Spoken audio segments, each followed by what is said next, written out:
Jennifer Gledhill, the devoted wife, who appeared to have it all, and Richard Hale, the charming neighbor who stole her heart, set off a chain of lies and betrayal that pushed Martin Gledhill into a storm of rage, ending in a shocking murder that stunned their quiet town. Jennifer Gledhill was the kind of woman people admired from afar. She had an air of quiet elegance, the kind that made her stand out even in the most ordinary settings. Living in a modest English town, she seemed to embody stability and respectability. Neighbors often spoke of her kindness, how she always greeted them with a smile, and how she appeared to manage her home life with grace. To the outside world, her marriage to Martin Gledhill was solid, a picture of suburban contentment. Martin was a steady man, hardworking and dependable, known for his calm nature and commitment to his job. Together, they projected the image of a couple who had built a life rooted in trust and shared responsibility. But appearances can be deceiving, and for Jennifer, the polished surface of her life concealed a deep sense of emptiness. While Martin was reliable, he was also distant,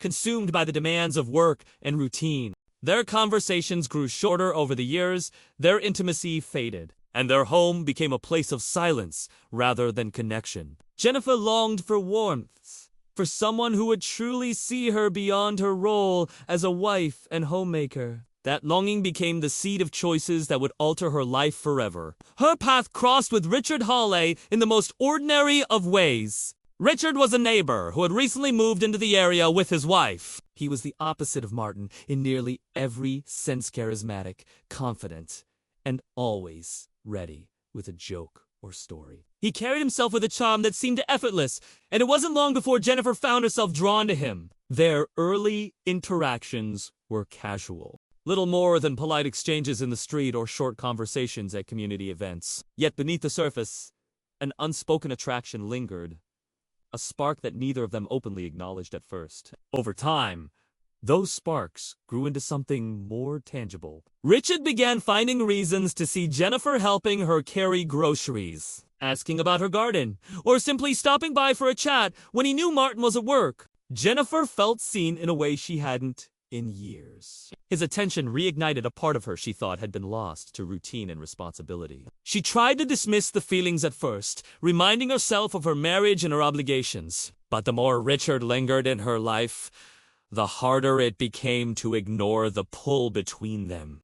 The turning point came one afternoon when Jennifer and Richard found themselves alone, their conversations stretching longer than usual. What began as lighthearted banter shifted into something heavier, with Richard confessing that he felt trapped in his own marriage. Jennifer, in turn, admitted her loneliness. The vulnerability between them opened the door to something dangerous, and soon their friendship crossed into secret territory. Jennifer knew she was treading on fragile ground, but the excitement of the affair overshadowed her doubts. Every stolen moment with Richard felt intoxicating, a secret world where she was valued and desired. But what she did not realize was how quickly secrets unravel, and how fragile the illusion of control really was. Jennifer's secrets soon began to take shape as a double life, one that demanded careful planning and constant vigilance. At home, she continued her role as the dutiful wife, preparing Martin's dinners and keeping the house in order. But beneath that routine, she was carrying on an affair that grew more reckless with each passing week.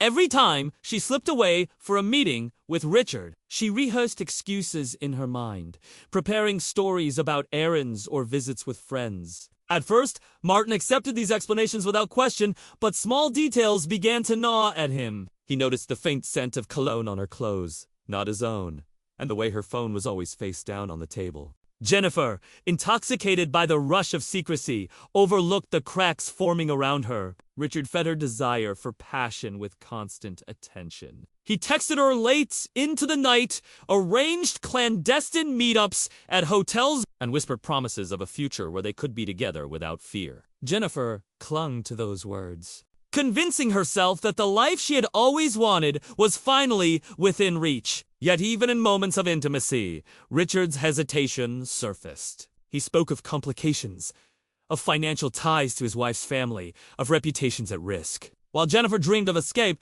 Richard seemed to prefer the safety of secrecy. It was Richard's wife, Laura, who noticed the changes first. She had grown accustomed to her husband's charm and occasional absences.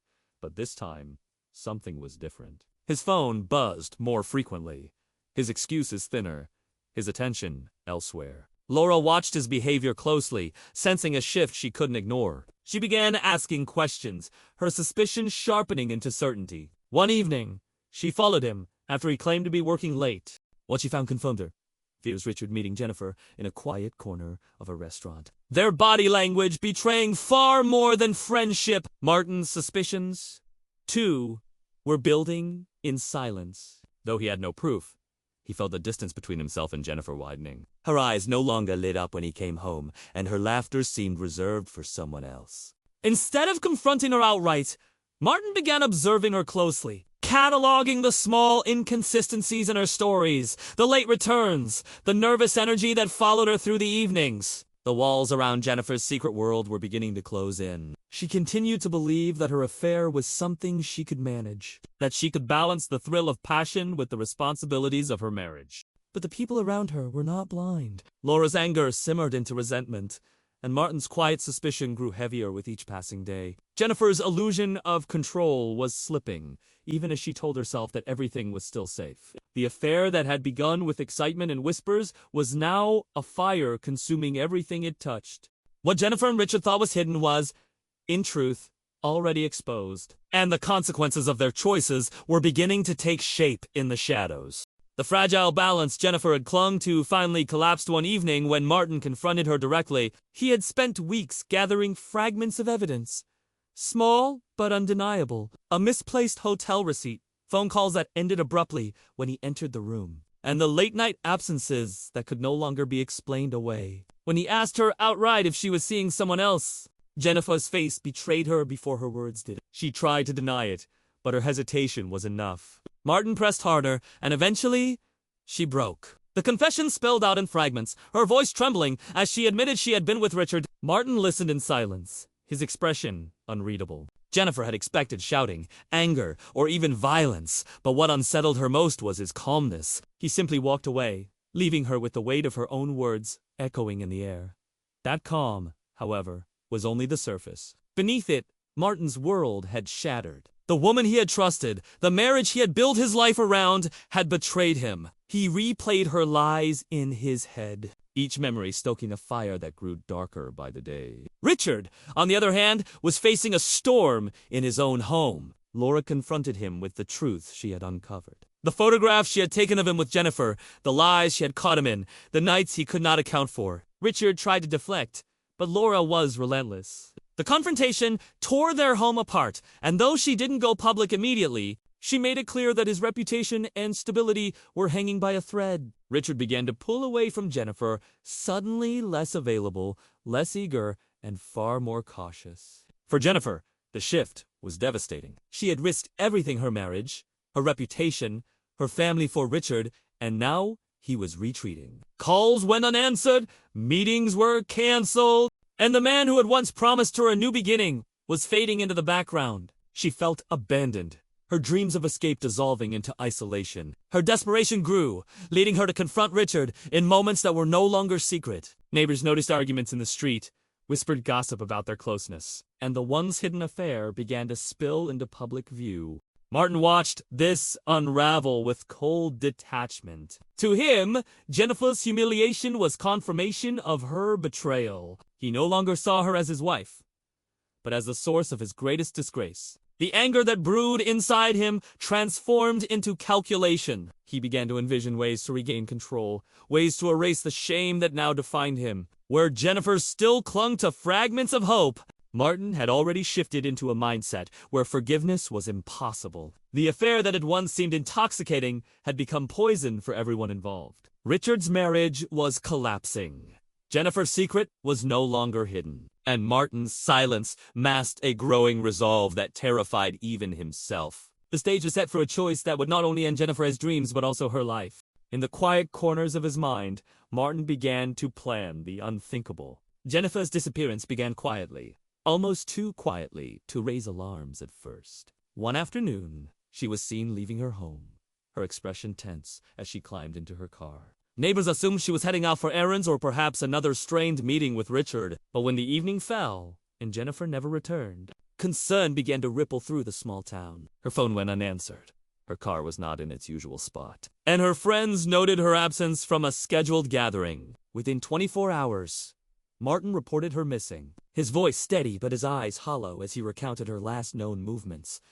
The community was stunned. Jennifer had always been a familiar face, her reputation outwardly that of a loyal wife and a dependable neighbor. The news spread quickly, drawing whispers of speculation. Some suggested she had run away, unable to cope with the growing pressure of her crumbling marriage. Others wondered if Richard's involvement had become too much for her to bear. The secrecy of her affair had already begun to trickle into the open, and those who had once admired her were now questioning her choices in hushed tones. Police launched an investigation, focusing first on Martin. His calmness during questioning struck detectives as unusual. While most husbands of missing women showed panic or visible distress, Martin's demeanor was measured, almost detached. He provided his account of the day she vanished, carefully rehearsed and consistent, but investigators noted his lack of urgency. When asked about their marriage, Martin admitted they had been struggling, citing long hours and emotional distance. He made no mention of the affair, though detectives had already begun to hear rumors from neighbors and friends.